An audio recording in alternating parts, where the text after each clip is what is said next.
Hey everyone, welcome to Generation Gamers and our weekly podcast. Thanks for listening in. I'm Mike Mullis, aka Stinger NLG, with my great co-hosts. Mason, aka Sinar 212. This is Nick, Sacrificed. And you also have Dave, aka GT Marauder, with you today. Fantastic. How you guys doing this week? I'm doing pretty good. Me and Sacrifice here actually just got done laying some carpets over. A little late on starting when we usually are, but we're ready to go. How are you feeling there, GT? I'm a little tired waiting for you guys, but I'll do all right. That's You fun. know, you have that. You got Titanfall to fill in the time. Well, I was playing a little bit of that earlier, yes. I'm definitely going to be popping that in later on tonight. Same for me. What, Titanfall? Yeah, of course. Me and Nick are about to jump on there and school some people. School Oh, some yeah. people, eh? Shoot, man. Me and Sacrifice back in the day used to own on Halo. It's a little different now these days. I This think game is not Halo. yeah, exactly. But that's So, okay. We'll be hey, good. have any of you guys tried the bumper jumper control yet? No, no, I haven't. I No, have, you're but telling me about that last Oh, night, but I haven't I tried didn't it. even I didn't even know they had bumper jumper control for yes. Titanfall. Go into the control settings and set it for bumper jumper pilot.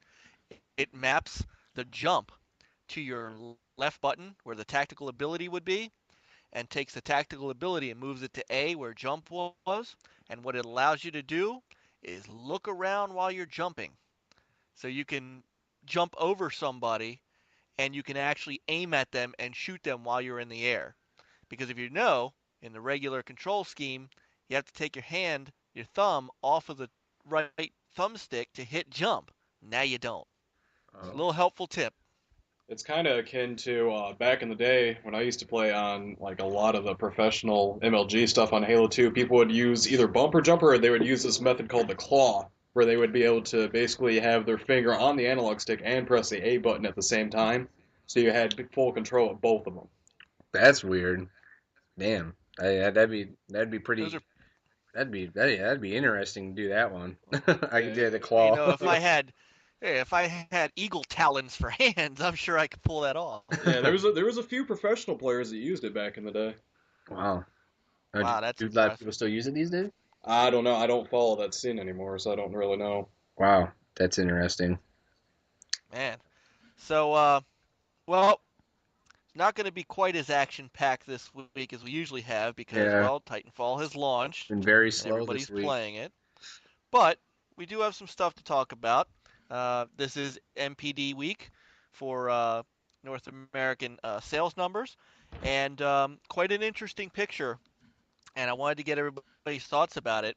So, uh, uh, the PlayStation 4 leads February's numbers with about, and they don't give you any specific numbers anymore. This stopped well before the three next gen consoles came out. Sometime a few years ago, they just stopped deciding to give out full numbers. But around 280,000 PS4s and around 258 to 260,000 Xbox One sold in February. A good month for both consoles. And this is where I think it gets interesting. Microsoft kept pace this month.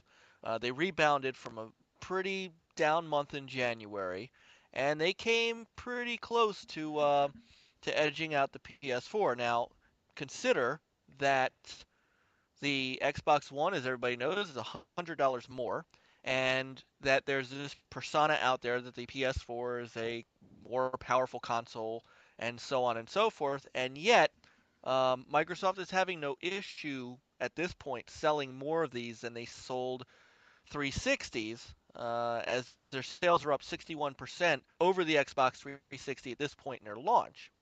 So, That's not even my counting. question, I mean, that's not even counting for.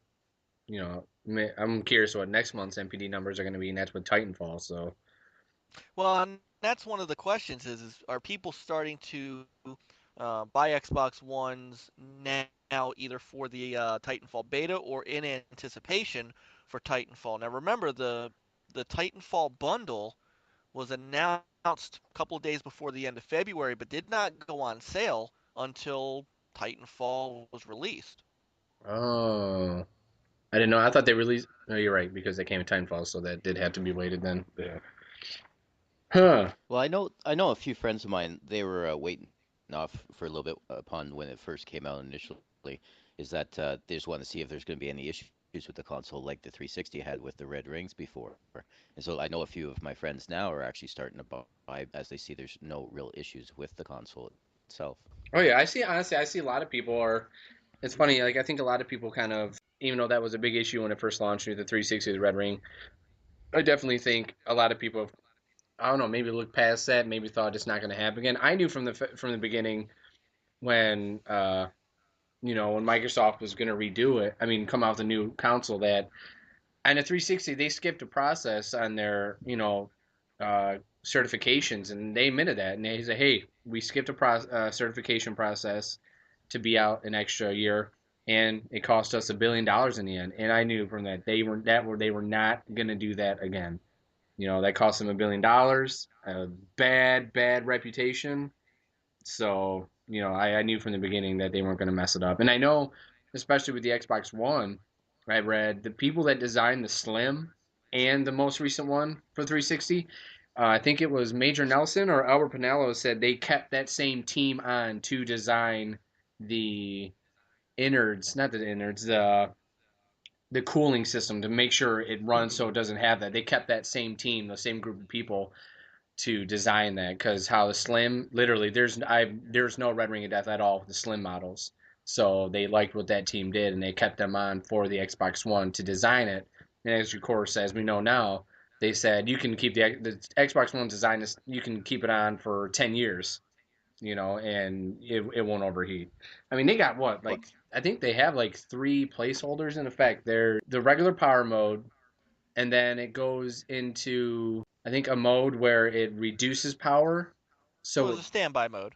was the Yeah. standby I did Yeah. that, and then the one where it'll reduce power so it doesn't go overheated, and then I think there's something where it will turn itself off Yeah, before it there's a few overheats. fail safes built into it now, as opposed to when the first wave and second wave of the 360s, when they were just the original fat ones, where and a lot of it has to do with your environment too. I mean, I remember seeing kids putting them on their floor, on their carpet, and stuff like that. And it's like, you guys, these are basically advanced computer systems that we have here now. They're not like a Super Nintendo. You can't just sit it on a carpet and expect it not to overheat.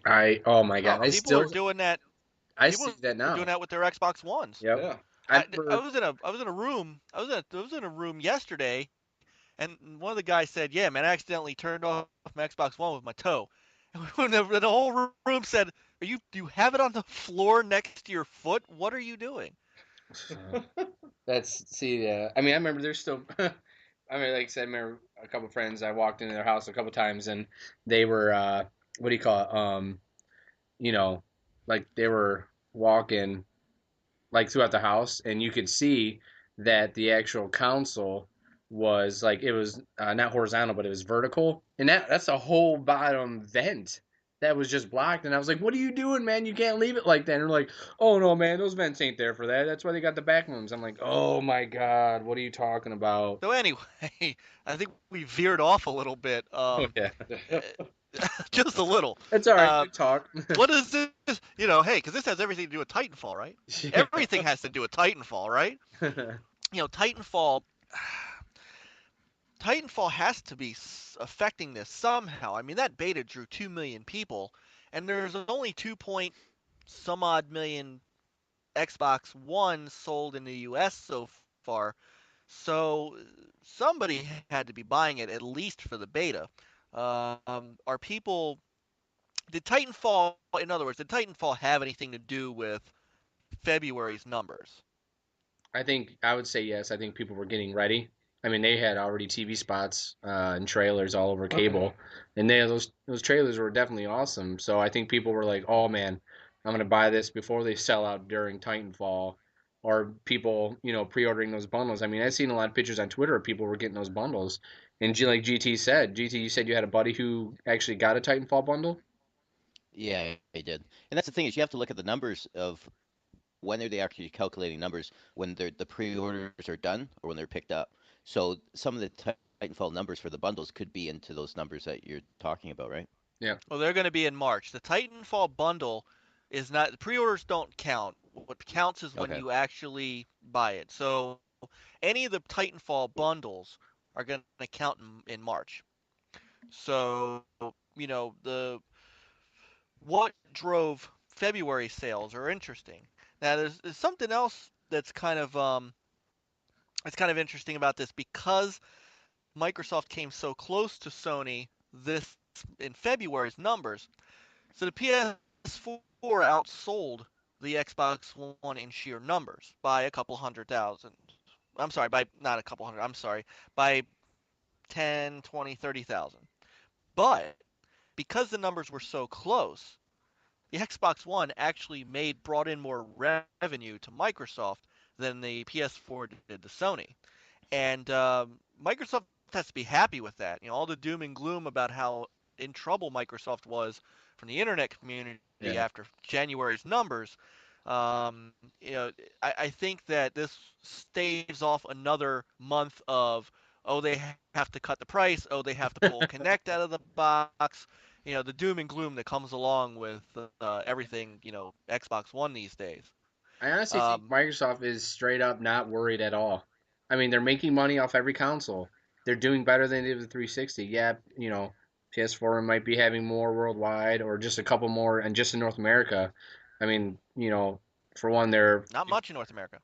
yeah, exactly not much, and they have, PS4's got 54 countries. We still have 13, but Microsoft's not worried. They're making money, and one of the biggest games that lives up to the hype just came out. Things are going to be looking very different for next month's NPD numbers, and and Microsoft knows that. They know that the game's doing well. It's lived up to the hype, and that game is going to help Microsoft sales. Well, and I still maintain that um, Microsoft doesn't care about worldwide sales.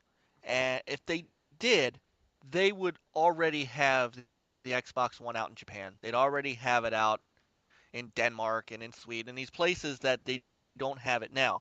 One of our listeners who left us a comment this week, Dwayne Pierre, how you doing, man? Thanks for listening. He said it specifically. Microsoft is only selling in 13 regions. PS4 is selling in over 30. And he has a point that I think the Generation Gamers group, I mean, we've agreed with that since the jump. That when you sell it in more places, you're going to sell more. It's the law of numbers. And if Microsoft really cared about selling the Xbox One in Japan, it would be there already. I think that they are a U.S. Well, let's call it North America because I think they care about Canada. U.S. The North America Hey, and you better. UK. Well, didn't they just? I think they just dropped a price or something temporary in Canada. No, it actually just increased. That's what it was. The Yeah. PS4 just increased their price. Yeah.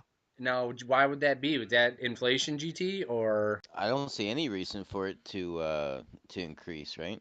that's strange? If Yeah, that's right. I was if looking at on Twitter. Like I guess temporarily, or Yeah, it just it's up to 449 now. I that's believe. yeah. I don't know why. Yeah, which with the if you put that up against the Titanfall bundle, now it's almost the same price because even at 449, you got to buy a game with the PS4. So now you're talking about a $5. Yeah, now you're talking about a wash. Yeah. have Except you they put get the anything else Connect. into it? No. Because why would it go out if it came out at the 399 that's mark? what I I'm can't saying. see it It's weird. jumping another It's like $50. it's like a That's weird. I don't know. I read that and it was weird. Like can they said Canada has raised the price. It was definitely strange. I don't know. Maybe something with your guys' inflation or something like that. But it was just strange. Maybe the exchange rate. Yeah, No, exchange rate. I can't see that because then why wouldn't it come out like that from the very beginning? Our economy hasn't really jumped anything. So from when the product came out in November till now, nothing's changed in the Canadian economy. The reason why that would occur, because you would see jumps in a lot of different products as well, and it hasn't done so. I'd like to know what the reasoning is for that then. I think we should ask. Maybe we should have a guest. Your guys' mayor. Have him. Yeah, The mayor of I'll pass Toronto. on that one. Might have a good Yeah. answer. No, I live outside of Toronto, so no, he's not my mayor. Yeah, I hear he's a great guy. Yeah.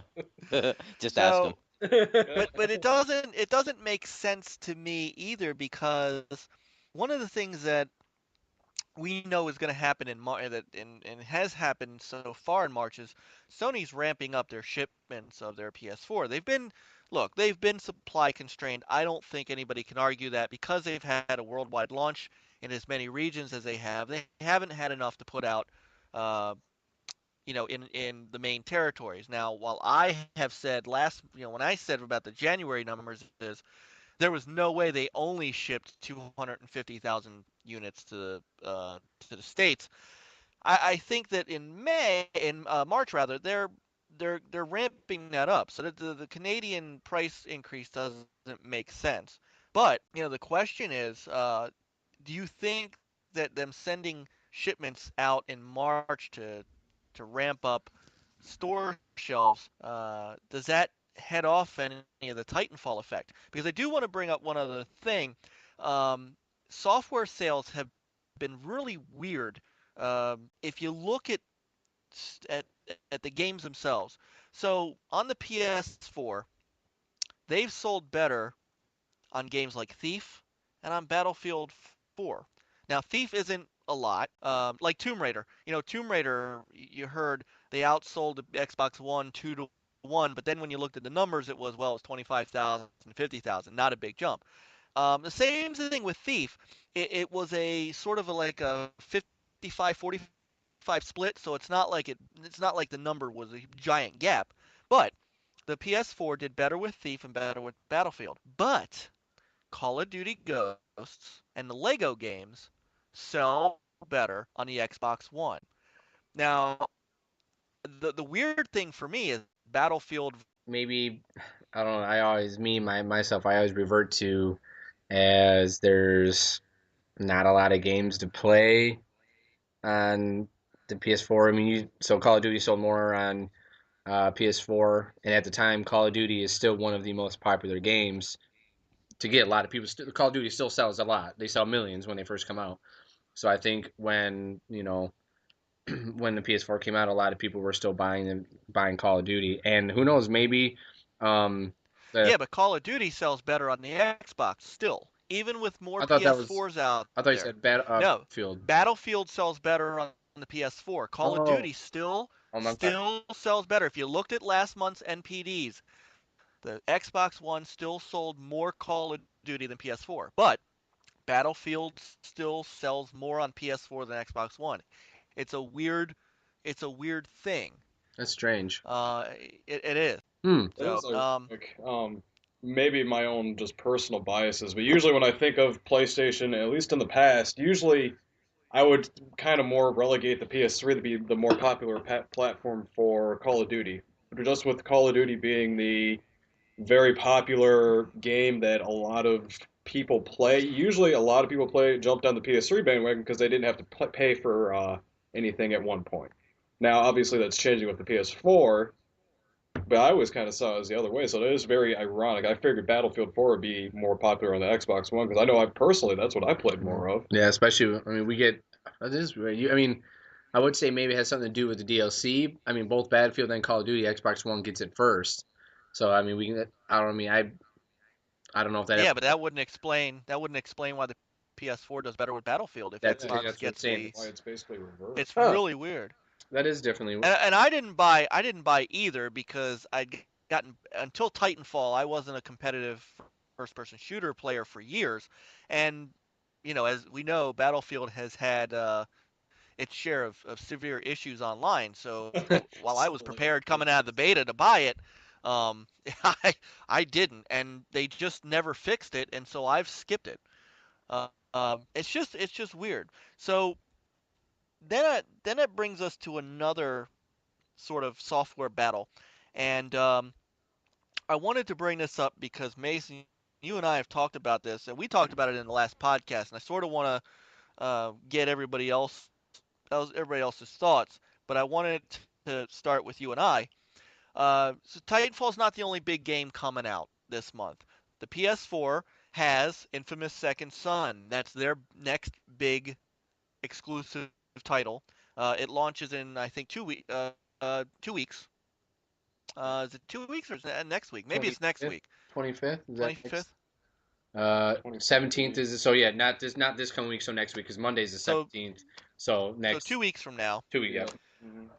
And so the question is Titanfall versus Infamous. Now let's get we're gonna have an answer as to whether or not Titanfall sells Xbox Ones versus whether Infamous sells PlayStation 4s. But the game itself. Now, Mason, I want to start with you because you say that Infamous will outsell Titanfall, Yep. and I say Titanfall will outsell Infamous. So I want to give you the floor first to make your case as to why Infamous is going to outsell Titanfall. Pretty much simple. The reason is, and this is fact. I know people watching our video might disagree. Like I said, they all know I'm an Xbox fan, but fact, you guys are hungry. They're hungry. They're starving. They're thirsty. They have nothing. They have no games. They have Killzone and Knack. That's all they had since November, December, January. That's all the games they've only had for the next 4 months. Infamous comes out in 2 weeks. After Infamous, that's it. The only game they know that's Drive Club went back to the drawing board, so that's not coming out in the spring. There's rumors that was going to come out in the beginning of spring. So after Infamous, they got after March, so April, May, June, that's 3 months. E3, they'll probably find out when the order comes out, which rumors are that's coming out in the fall. So then you got July, August, September, and October starting fall. That's 7 months until the order comes out around fall. They have nothing. There's more PS4s out in the world right now, not just US, but out in the world, with nothing to play. Infamous, since it's a pretty big exclusive, and I'm not, I've only played the first one. I've never played the second one. I know a lot of people like them, but since it's a name on that console, and they have nothing to play, they're going to grab it. Every PS4 owner, or more majority of PS4 owners, is going to be grabbing Infamous. I mean, it's not. I'm not saying it's going to outsell it because it's going to be better than Titanfall. I mean, for one, they're two different games. That's Exactly. one's a first-person shooter and one's an open world, adventure game with superpowers and stuff. So, but even if Titanfall sold, you know, if every Xbox One owner got a Titanfall, which is what 4 million consoles, and there's what close 6 to 7 million. That's 2 3 million more consoles out there, which means that leaves an opportunity for 2 to 3 more million people grab Infamous. It's just because PS4 owners are hungry and they want to play as many games as they want to get as many games as they want. I mean, look at Tomb Raider. When that first came out, Tomb Raider, and I know it wasn't much. I think it was only like 250, maybe 300,000 more. That's not much, but and a lot of people said it sold more on PS4 because of the higher graphics. No, I guarantee you, more than half those PS4 owners did not know the graphics comparison between the Xbox One and PS4. They grabbed it because they didn't have any games to play. And that's the same thing right now. They have not had any new games to play at all since launch, except That's a Killzone shame. and Knack. They have nothing. So they're going to grab up the game that's well known on the Sony brand, which is Infamous, whether it's never been a huge seller on PlayStation like Uncharted or God of War, but they don't have anything to play. And with all this talk about Titanfall, they want something new to play, and that's all they have. So, since launch, they've had nothing. Now they got a AAA coming out for that console. Then after this game comes out, they have no idea. They have no idea what's coming out until at least June, when E3 they'll probably announce some games and they'll probably give a release date for the order, which that's so after Infamous they got to wait till the fall to get another AAA game. They have nothing, and they're gonna grab it. So that's my 2 cents Why do on you it. have a smile on your face? I'm actually laughing at Bree. I can see Bree flopping around in your background in your video. Just for our listeners, GT's got an old English bulldog, who's probably the coolest dog ever, and she's like rolling around all sleepy and stuff. It's funny. And the Kinect camera is picking her up. Yeah, you can see her just laying there like. So So, that's all right, so it's a good, well thought out argument. They do have a numbers advantage. There's no doubt about that. So let me give you the flip side. Let me tell you why I think that Infamous is not going to outsell Titanfall. The main answer I have is because it's Infamous. Where you brought up a couple of games that I think would have blown Titanfall out of the water had they been that game.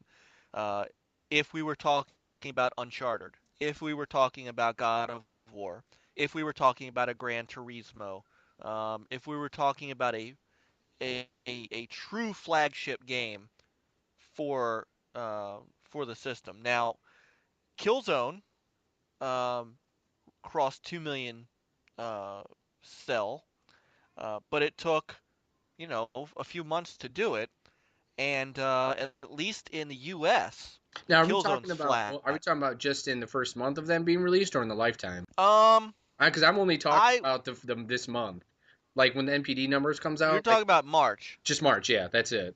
Yeah, I think the question of whether or not a game has legs is a whole separate argument. How far Titanfall is going to go before Halo or before Sunset Overdrive or before Quantum Break takes over as the game to buy.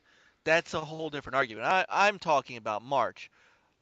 First, well, okay, so first, Titanfall has a large lead as far as it's got a large date advantage. I mean, Titanfall is out now. Infamous has 2 weeks to go, so Titanfall has 2 extra weeks of sales to deal with. And again, we don't know what this is going to do. I don't think Infamous is a system seller. I don't think people go out to the store to buy a PS4 to play Infamous. I think people go out to the store to buy a PS4 to play Uncharted or to get God of War, but not Infamous. Microsoft and EA are banking on Titanfall being the game that people go out to the store to buy the Xbox One for. That's why they have the bundle.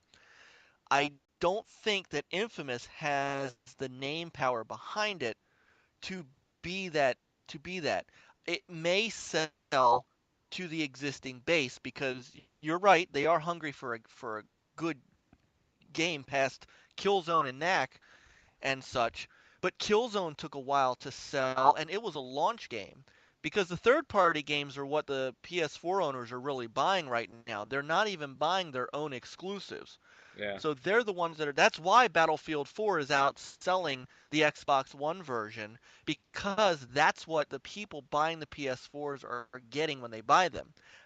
Infamous just doesn't ring to me as a game that maybe I'll play it if I had a PS4, but even at that, um, you know, a lot of people are still buying Battlefield and those games to play.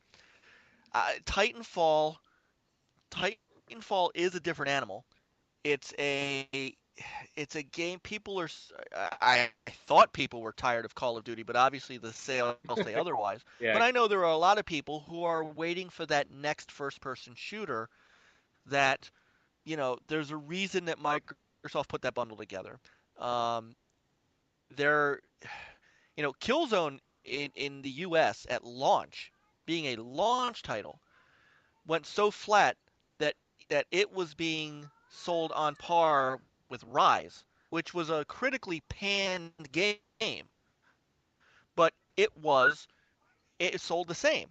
So I just don't know that Infamous. I think Infamous is on that second tier of Sony's AAA games. If we were talking about a Jack and Daxter, if we were talking about a Ratchet and Clank, if we were talking about an Uncharted or a God of War or a Gran Turismo, I would agree with you. I think that it has the power to go up against Titanfall. I just don't see Infamous being that game. I think it'll sell well because you are right. I think the PlayStation owners are looking for that next game to play. I just don't think. I think Titanfall breaks 1 million before Infamous does outright. Now, whether the game has legs going forward, that we can talk about because you're right. There's nothing coming across the horizon, and the Xbox One does have games coming up before the order comes out on the PS4. But I think Titanfall is the first to break 1 million. What do you think about that, GT? Well, I think that we just have to look at the time frame, right? So are we going to categorize it saying the first month and look at the numbers the first month that Titanfall is out, and then the first month that Infamous is out? But it's going to be interesting because there was a lot of hype in relation to Titanfall and all that. But I think I have to tend to agree a little bit with Mason's analogy of it, is that the PS4 players are really going to be hungry to play something because they don't have a large variety of games that are out there right now. And the one thing is like when we were playing Titanfall, I think it's starting to get around too, is that with the campaign, there's really not a lot to the campaign. It's just multiplayer with a little bit of track telling a little bit of the story. And I tell you the truth, I'm a huge campaign player, and it, it's I love the game, but I wish there was an actual campaign mode. I The agree. I'm with you on multiplayer that too. part, Me and you, we both love the yeah. campaign. I mean, we love those games that are co-op and you can play campaign. I mean, I haven't played campaign yet, but I agree with you. It'd been Yeah, nice to have something a little bit more solid than the campaign. because really the only reason to play campaign now, the mode of it, which is just kind of like a multiplayer with a bit of story, is to unlock a few things like the ogre titan and everything else. You have to go through it to unlock that. So that's the main reason to play through it. Otherwise, you might as well just play multiplayer. Because I didn't even really listen to much of the track and story as it was going through, because it's just a multiplayer mode to me, in my mindset anyway, from what's a standard campaign. Yeah. What do you think No, about? it definitely is. Well, what do you think about there, Nick? Well, I'm kind of following on the same thing of GT. I mean, ultimately, I think Titanfall is going to be probably performing better than Infamous just due to um, going back to what Mike said about it. It's just, it's not like a top tier AAA game. Infamous, it's a good game, nothing against it. I mean, I played the first one; it was okay. But it's not one of those titles that says I really have to have this game in PS4 to play this. It's not a title like that. So, um, but going back to Titanfall, I have to kind of piggybacking off of what GT was saying. That was one of the things I didn't particularly. That's one of my biggest only things I'm not really liking about Titanfall is that the campaign is it does kind of leave something to desire there because with the nature of I like that it's a new idea, it's going forward, they're trying to make it going through the campaign a multi-user multiplayer type experience, but the downfall to that is you kind of do miss out on the story parts because you're too busy trying to concentrate on what's going on in the game. You're too busy trying to win, you're too busy trying to strategize with your teammates and try to take out people. Whereas if you're playing campaign and co-op, you got a buddy on the couch or you got a party on Xbox Live, and you're still talking to it, and you can take a moment to just sit there and soak in what's going on, like in Halo. Yeah. You can take a moment just to sit there and soak in what's going on around you, whereas in the Titanfall campaign, you can't Yeah, I because you'll agree. probably die. So, GT, you're right. And GT and I talked about this last night while we were playing. I don't know if you guys noticed this or not, but it doesn't matter if you win or lose the match. The campaign continues. yeah, The It leaves you only behind. right, it does. The only I think the only advantage to winning the campaign, like winning every match in a campaign, is you get an achievement for it. yeah. But I I completed the entire militia campaign and lost every game. So I mean, It's it's not not it's not like It you your was your get fault. this. teammates, right? It wasn't you, it was your teammates. Absolutely, yeah. I It's wasn't not playing because either though. it's not because I suck. No. Um, I I tend to agree with that. I think that the campaign. I don't think they really wanted a campaign. I think they threw it in to give somebody something. I think they meant this for this to be. And remember, the Xbox One was going to be an online only console. That was what Titanfall was built around, and the same thing with Sunset Overdrive, which would be another game coming out that was built to be online all the time. Like Destiny too. Destiny was built to be online all the time. So we're gonna find out whether or not these games without campaigns have legs. Um, and so Yeah. I just hope this is not the way that the game is going. Like I still love the campaign mode itself. It's kind of two different evils, right? It's like you still like the campaign, you like the multiplayer. For myself, I like both, but I like going through the game first, playing a good story mode. Like you go back to like Gears of War 2, that probably had one of the best stories in a game that I've played, and I enjoy it so much. And it gives you more connection with the game itself than you go into the multiplayer. So I just hope that this isn't where the whole gaming aspect is going with game production. Yeah. Yep. I agree. The only other thing that bothers me about the game, I like the game. It's gotten me back into playing first-person shooters, but um, I understand why they went six versus six. but man, they didn't take into account the size of the Xbox party. Oh And yeah, now three or four times I've jumped into a party with a bunch of people, but I can't play because the party's 8, the game is 6, yeah. and I gotta go play. I gotta go play elsewhere, and it's that's Oh, frustrated so me it a little won't bit. throw you into the opposite team like the old Halo and all that used to be, where Nope. Yeah, it that's just the won't thing. let you Is play. Friday we had a full party, and I had like two other people. Stinger was one, then my cousin that jumped in, and then we they just kind of sucked because we couldn't get them to jump in there at all. So Yeah.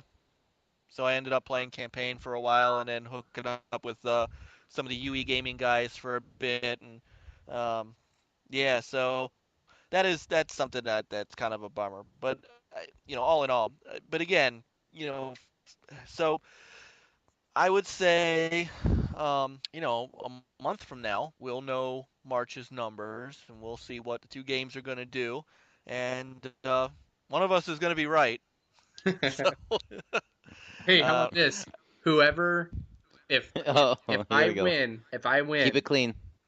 you have to buy me $40 in Microsoft points so I can buy Rayman Legends. If you win, then I'll buy $40 worth of Microsoft points, and I'll give you the code. let me think about that one. That's I think you guys should do it. Because Rayman Legends is $40, right?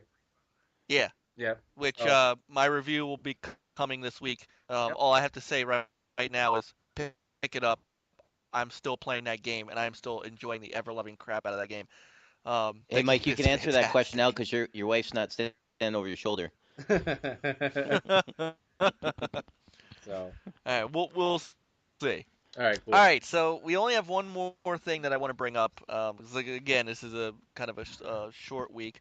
Um, uh, Forbes, there's a guy on Forbes who has been he writes opinion about games and technology and stuff like that, and he's a contributor. This is an opinion article, and I think we just take 5 minutes and talk about this. He put out an article yesterday that says the Xbox One needs a serious UI overhaul, and he went through this litany of issues he has with the UI, the voice controls that only work 80% of the time, and he hates the gesture controls. He doesn't like the tiles, um, and that left, and he doesn't like the preview screen. He likes the old guide from the 360 rather than the Xbox Home button, which brings you back to the main menu. So the my question is, does the UI need an overhaul? Is it How's it running to you guys since the March update? And what do you like and not like about it? I'll go first. I obviously think no. I think the interface is fine. I have no issue with the voice control. Now I'm in a smaller room, with not a lot of. It's a low ceiling, and the Kinect hears me perfectly fine. In fact, it hears almost too good. I have no problem turning on and off my TV and home theater system. I have no problem moving back and forth between games. And I don't find the UI that cumbersome because I don't have a problem with Windows 8, so I'm kind of used to it. What I would like to see changed, one of the things that I think Microsoft needs to do is they did a great job changing the Friends app, but the fact that you can't snap the Friends app is bizarre to me. You could snap the activity feed. You should be able to snap the friends list so that you could see who's online, um, along with notifications of your favorites. It's just weird. The other thing that they need to do is they need to allow their Xbox Music program to run in the background. Skype can run in the background with no problem. Xbox Music should be able to run in the background with no problem, so that you can really get those custom soundtracks that I used to love on the Xbox 360.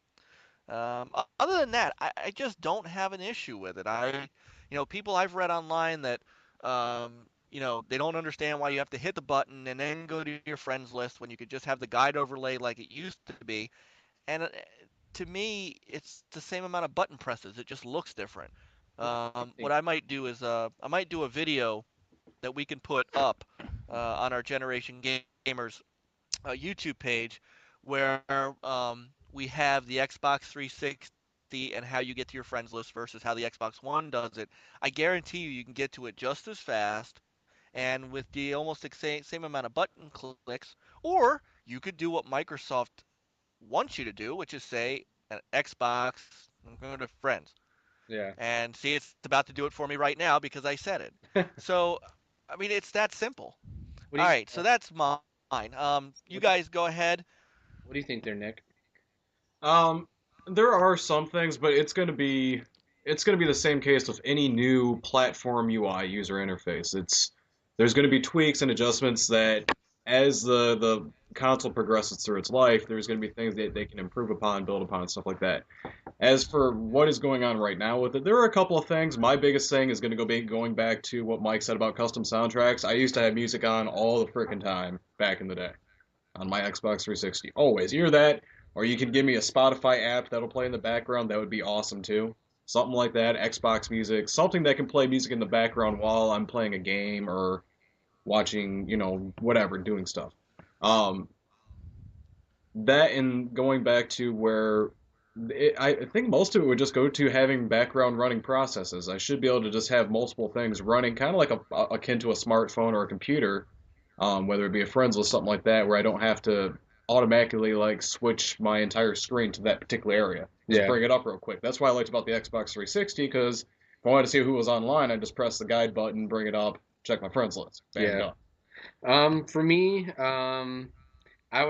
I would just say just the voice. I love everything. I do agree with Nick on having the music. For one, you can't accept iPad, which kind of sucks. But the Connect, I don't know. There's sometimes where I'm literally screaming at it and it doesn't listen. But if I do a hard reset, it works. I don't know. It's weird. I'm guessing they're still gonna fix it a little bit, but I know you have to. If you tweak it right with your having your volume up while you're setting up the Connect, it'll work. But there's times where I got to do a hard reset for it to listen to me. So it's other than that though. I mean, I'm very happy with it. It's Actually, smooth. Siren has the same complaint about you. Ah. Wah, wah, wah. Ba-doom. I mean, we've been staring both. What do you think about it there, GT? Yeah, you know what?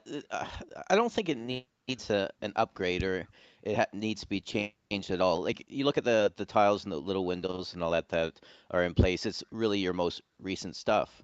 And right next to it, you have your apps and games where you can go through with one click. But the whole thing around with the Xbox One, everything's voice command. You don't need a tile right in front of you. You just go.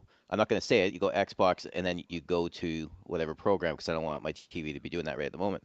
And I have had no issue with it. The only issue that I've really had is sometimes when I'm doing the voice activation for Xbox and turning it on, it doesn't catch it and it doesn't next like you said I end up yelling at it and it probably on the fourth or fifth time it picks it up, but that's only here or there. Like for the majority of the time when I'm playing and going through from one app to the other, it's hitting it 99% Yeah. of the Oh yeah, time. I agree. Yeah, it does. It does. It's just weird having those one-offs sometimes. The only thing I think Stinger touched on this as well is I wish when all of a sudden it had notifications for when your friends come online. It's a bit of a pain. You're in a game, you're in there for 15, 20 minutes, and then you forget to check to see if a friend's online because you want to hook up with him or her and get into a match. And you don't know if they're on or not. The old style in the 360 when it used to pop up is like, okay, now I know next match, I'm jumping out of my party. I'm going to hook up with my friend that's already online now. That's the one thing that I truly miss. Yeah.